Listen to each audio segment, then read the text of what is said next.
Peoples wise کے ساتھ میں ہوں طیب بلوچ۔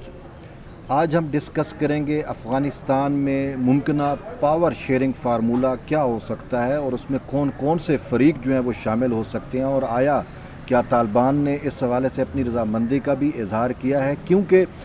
طالبان کی جو گزشتہ روز کی پریس کانفرنس تھی ذبیح اللہ مجاہد، اس نے پوری دنیا کو جو ہے وہ ایک سرپرائز دیا ہے، اور لوگ جو طالبان کے بارے میں تاثر دے رہے تھے بالکل اس سے یکسر ہمیں طالبان جو ہے وہ مختلف نظر آئے۔ ان میں ایک پولیٹیکل سوچ جو ہے وہ واضح طور کے اوپر ابھر کر سامنے آئی، اور باقاعدہ انہوں نے جو ہے وہ اس چیز کا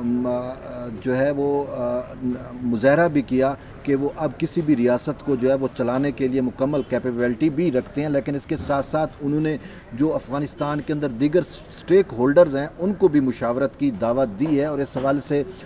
نہ صرف افغانستان بلکہ جو دیگر ہمسایہ ممالک ہیں جن کا افغانستان کی مختلف کمیونٹیز کے اوپر اور مختلف جو نسلی گروہ ہیں ان کے اوپر جو انفلوئنس ہے، وہ بھی اس میں اپنا رول کس طریقے سے اپنا کردار ادا کریں گے، اپنا رول پلے کریں گے۔ تو میرے ساتھ اس وقت موجود ہیں سینئر صحافی انور عباس، تو ان کی کافی جو ہے وہ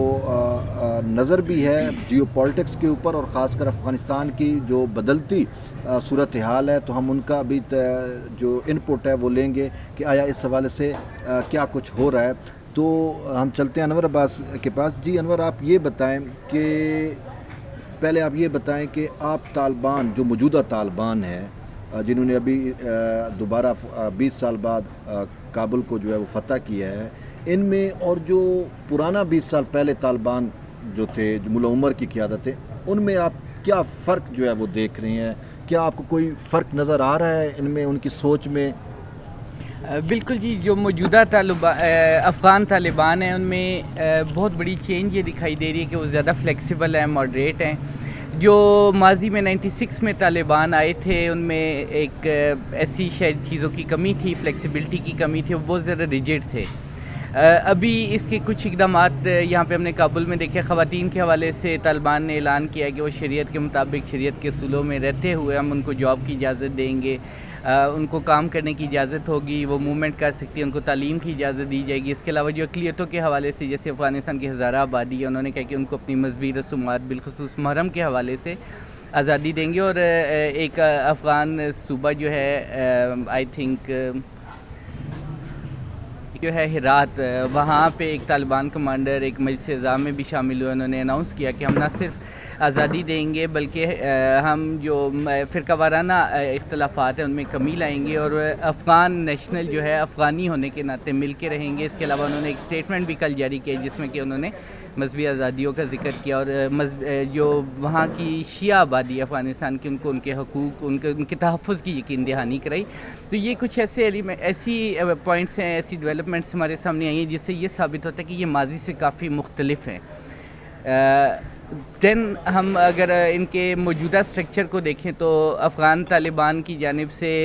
اسلامی امارت کا تو اعلان کیا گیا کہ اسلامی امارات قائم کی جائے گی افغانستان میں۔ اس کے علاوہ انہوں نے شریعت کے نفاذ کا بھی اعلان کیا، لیکن ان کی طرف سے یہ چیز بھی، اس چیز کی بھی ایکسیپٹنس سامنے آئی ہے کہ ہم جو سیٹ اپ بنائیں گے اس میں مختلف افغانستان کے جو ہیں ان کی ایریاز کی نمائندگی ہوگی، فریقین کو شامل کریں گے۔ جی، میرا اسی سے ہی جڑا ہوا ایک سوال ہے کہ وہ کون سے فریق آپ طالبان کے علاوہ افغانستان کے اندر دوسرے کون کون سے فریق ہیں جو وسیع البنیاد آپ حکومت کہہ سکیں، جو پاسبل وہاں پہ جو فارمولیٹ ہوگی، یا وہاں پہ جو بھی گورننگ سیٹ اپ آئے گا، اس میں کون کون سے فریق ہیں جو اس کا حصہ بنیں گے یا بن سکتے ہیں؟ اس حوالے سے آپ تھوڑا سا افغانستان کی اگر ہم بات کریں تو اس میں تاجک فیکشن جو ہے وہ بڑا امپورٹنٹ ہے۔ احمد شاہ مسعود ماضی میں تاجکستان کے جو تاجک افغان ہیں، تاجکستان کے بارڈر کے نزدیک ان کی نمائندگی کر رہے تھے۔ جمعیت اسلامی کے نام سے ان کی تنظیم تھی، اور احمد شاہ مسعود کا جو علاقہ تھا پنچ شیر، جو سابق طالبان گورنمنٹ تھی 96 کی، کہ وہ 7 سال طالبان لڑ کے بھی اس علاقے میں داخل نہیں ہے، اور آج بھی موجودہ جو انہوں نے افغانستان کا ٹیک اوور کیا اس میں وادی پنجشیر شامل نہیں ہے۔ وادی پنجشیر میں طالبان داخل نہیں ہوئے۔ ان کی بڑی ایک امپورٹنس ہے، ازبک اچھے فائٹر ہیں، اسلام آباد میں ان کی ایک پریزنس ہے، ان کی کمیونٹی ہے۔ ہزاراز کی ایک بہت بڑی کمیونٹی ہے۔ ہزاراز کے پاس حزب وحدت اور فاطمیون کے نام سے ایک تنظیمیں موجود ہے جو کہ عسکری طور پہ بھی طالبان کے خلاف مزاحمت کر سکتی ہیں۔ اس کے علاوہ ترکمان کی ایک بڑی آبادی افغانستان میں موجود ہے. تو اس وقت ہم نے یہ دیکھا کہ پاکستان میں ایک ڈیلیگیشن آیا ہوا ہے, 8 رکنی وفد ہے, جس میں کہ ان ساری قوموں کی نمائندگی موجود ہے. استاد محقق ہیں, استاد کریم خلیلی ہیں, اس کے علاوہ دیگر یونس قانونی ہے, صلاح الدین ربانی ہے, احمد شاہ مسعود کے بیٹے اور بھائی بھی اس وقت میں شامل ہیں. تو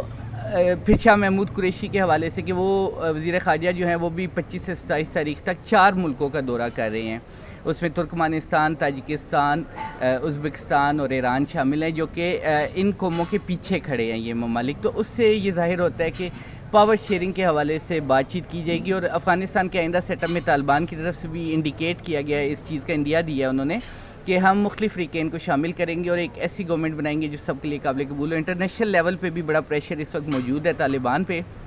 مختلف ممالک کی طرف سے کہا گیا ہے کہ آپ ایک ایسا سیٹ اپ لے کے آئیں جس میں سارے فریقین, اور رشیا کی جانب سے, یورپ کی جانب سے,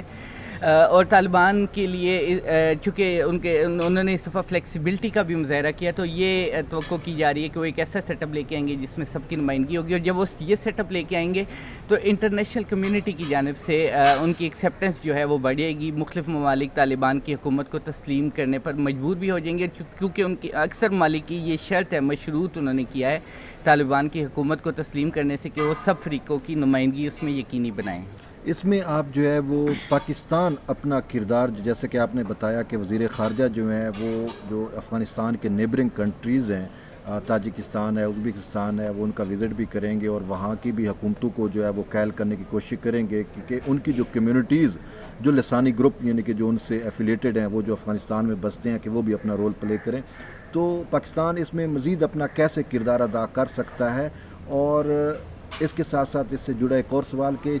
چائنا جو اس خطے کو اور خاص کر سنٹرل ایشیا کا سب سے بڑا سٹیک ہولڈر ہے, وہ ان ساری چیزوں کو جو ہے وہ کیسے دیکھ رہا ہے, اور وہ کس طریقے سے جو ہے آگے چل کر جو ہے وہ ان کو فیسیلیٹیٹ کر سکتا ہے اس پاور شیئرنگ فارمولے کے اندر؟ جی بالکل.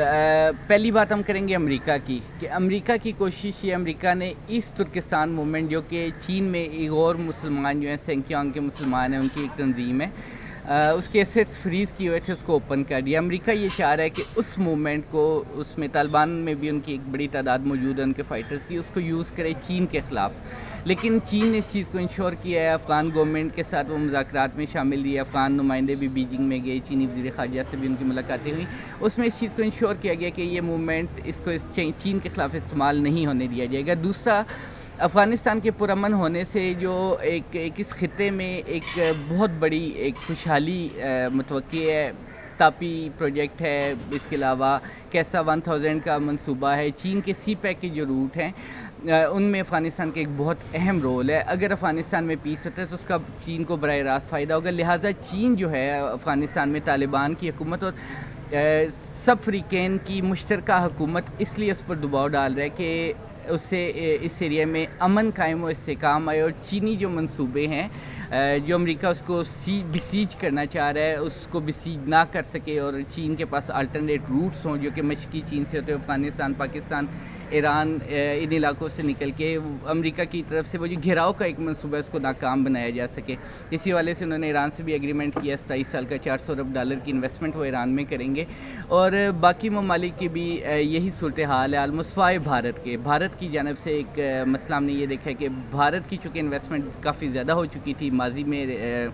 اشرف غنی کی حکومت کے دوران, تو بھارت وہاں سے آؤٹ ہو گیا. اور دین اس دفعہ پاکستانی گورنمنٹ نے جو فیصلہ کیا ہے وہ 90s کے فیصلے سے بڑا مختلف ہے. 90s میں ون سائیڈڈ گورنمنٹ ایک قائم کی گئی تھی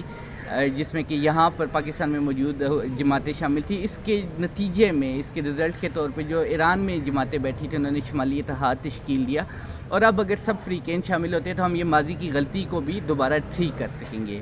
تو اس میں رشیا کا کردار جو ہے وہ کیا ہو سکتا ہے, پاسبل کردار؟ رشیا اور چین جو ہیں اس وقت افغانستان میں امریکی موجودگی نہیں چاہتے. انہوں نے پہلے بھی اس چیز کو ریزسٹ کیا, اور وہاں پہ وہ ایک ایسا سیٹ اپ انہوں نے لانے کی کوشش کی ہے, اور طالبان سے بھی ان کی یہی بات چیت ہوئی ہے جو کہ روس اور چین کے خلاف امریکی اقدامات کو ناکام بنانے میں اہم ثابت ہو. رشیا نے نہ صرف مذاکرات میں فیسیلیٹیٹ کیا بلکہ طالبان کے ساتھ ان کے براہ راست رابطے بھی ہیں, اور طالبان چونکہ امریکیوں کے خلاف 20 سال جنگ لڑ چکے ہیں, امریکہ کو یہاں پہ انہوں نے نکلنے پہ, انخلا پہ مجبور کر کر دیا. لہٰذا اس وقت جو گورنمنٹ ہے, جو مائنڈ سیٹ ہے افغانستان کے اندر, وہ زیادہ تر امریکہ مخالف اور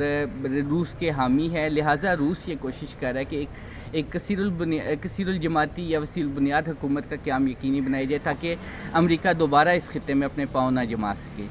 جی, یہ ہمارے ساتھ سینئر صحافی انور عباس تھے جن کا آپ نے انالیسس سنا اور بڑا بریفلی انہوں نے ڈسکرائب کیا ہے کہ ممکنہ پاور شیئرنگ فارمولہ کیا ہو سکتا ہے اور کون کون سے ممالک جو ہیں وہ اس میں اپنا رول پلے کر رہے ہیں, اور اس کے ساتھ ساتھ ایفیکٹو رول کون سے ممالک کا ہو سکتا ہے. پھر اس کے ساتھ ساتھ امریکہ جو ہے وہ ممکنہ طور کے اوپر کس طریقے سے پرابلم کریٹ کر سکتا ہے, اس سوال سے بھی انہوں نے ہائی لائٹ کیا. تو آپ کا بہت شکریہ اور جڑے رہیے پیپلز وائس کے ساتھ. Again thanks to all. Thank you.